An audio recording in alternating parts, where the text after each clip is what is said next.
Installing an intrusion switch.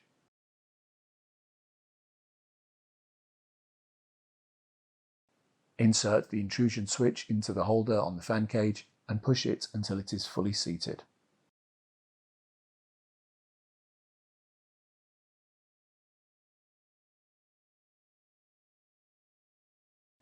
Route the intrusion switch cable into the cable clip.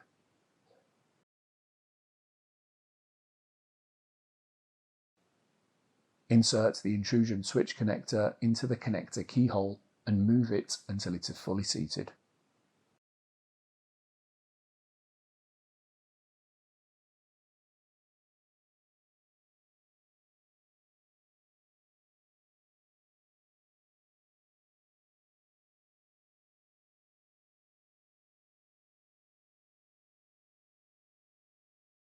Install the system fan cage.